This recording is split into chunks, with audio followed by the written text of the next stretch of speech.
Bonjour à tous, je vous retrouve aujourd'hui pour une toute nouvelle journée dans mon assiette.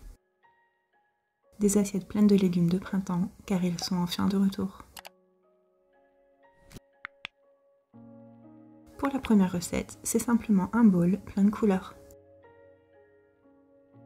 Donc dans un premier temps, j'ai préparé des haricots azuki. Je les ai mis à tremper la veille, donc il faut bien les faire tremper 12 à 24 heures. Une fois que c'est fait, vous devez bien les rincer plusieurs fois avant de les mettre à cuire. Donc ici, je les ai fait en cocotte minute pour 10 minutes. Une fois le temps passé, j'y ai rajouté le sel. Avant de prolonger la cuisson simplement à couvert pour encore une dizaine de minutes. En parallèle de ça, j'ai préparé un quinoa. Je le voulais bien goûteux, donc j'ai tout d'abord fait cuire 2 échalotes dans de l'huile d'olive. Une fois translucide, j'ai ajouté mon quinoa, du sel et j'ai couvert d'eau. J'ai laissé cuire une quinzaine de minutes et laissé ensuite à couvert jusqu'à ce que le reste de mes légumes et crudités soit prêt.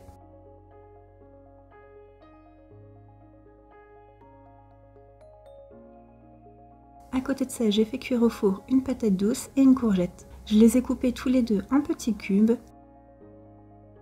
et assaisonnés d'huile d'olive, de sel, de paprika fumé et d'ail fumé.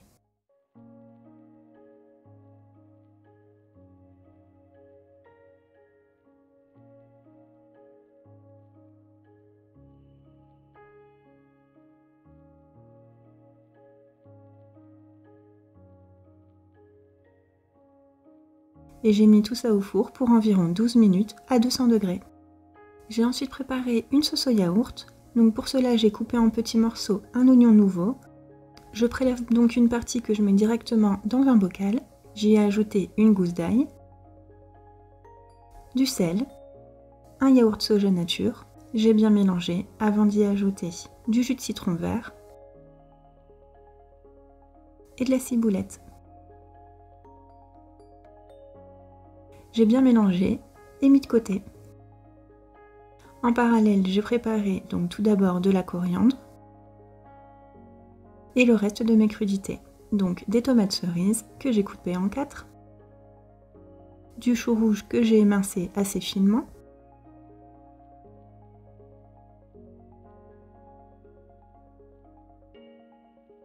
du maïs que j'ai bien rincé, un demi-avocat que j'ai coupé en petits cubes également. J'ai également émincé des radis.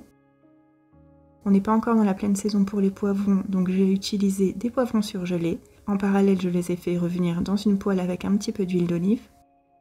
Quand tout est prêt, il ne reste plus qu'à servir. Donc dans une belle assiette creuse, j'y dépose mes épinards, j'ajoute mon quinoa, puis mes haricots azuki. À ce moment-là, je rajoute une grosse cuillère de sauce. Il ne reste plus qu'à ajouter les légumes et les crudités.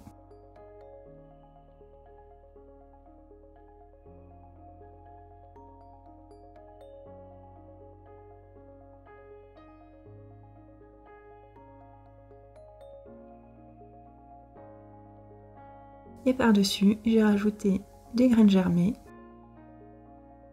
ainsi que des pickles d'échalotes que j'avais préparées quelques jours auparavant. Dites-moi en commentaire si vous voulez la recette, vous verrez, c'est vraiment très simple. J'ai rajouté un petit peu de sauce un peu partout, et c'était prêt, sauf qu'au moment où j'ai commencé à manger, j'ai réalisé que j'avais oublié la coriandre. Si vous aimez ça, ne l'oubliez pas. C'était délicieux. J'adore les mélanges de température, donc c'était parfait.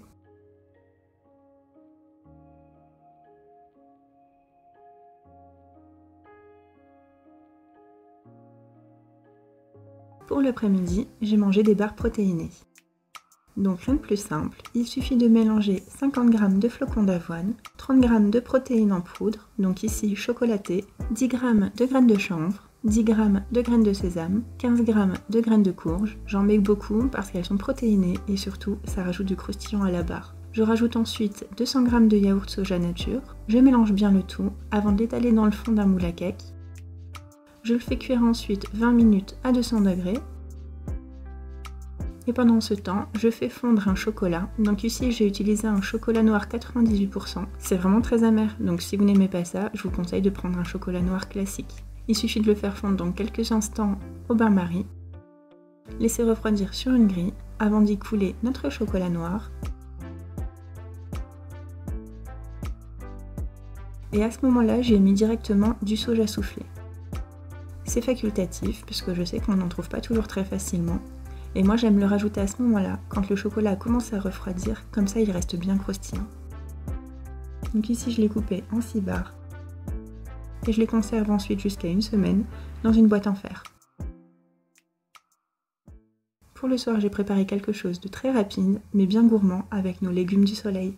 Donc ce sont des spaghettis à l'ail avec des légumes grillés. Donc dans un premier temps, j'ai fait revenir 2 échalotes dans de l'huile d'olive, avant d'ajouter des champignons bruns et une courgette coupée en petits cubes, puis des poivrons, donc comme je vous l'ai dit plus tôt, surgelés. J'ai fait revenir quelques instants avant d'y ajouter du sel et une gousse d'ail. En fin de cuisson, j'ai rajouté des tomates cerises et du basilic. Je n'avais pas de frais, mais je vous conseille grandement d'en avoir. Une fois que mes pâtes sont cuites, je les égoutte. Je fais revenir rapidement une gousse d'ail avant d'ajouter les pâtes et un filet d'huile d'olive. J'ai bien mélangé de tout avant de servir. Comme d'habitude, un plat haut en couleur et gourmand. J'espère que cette journée vous aura plu. Si c'est le cas, je vous laisse liker la vidéo. Dites-moi en commentaire quels sont les légumes de printemps et été que vous préférez. Moi, c'est bien la tomate, le poivron et la courgette. Abonnez-vous si ce n'est toujours pas fait et à très bientôt.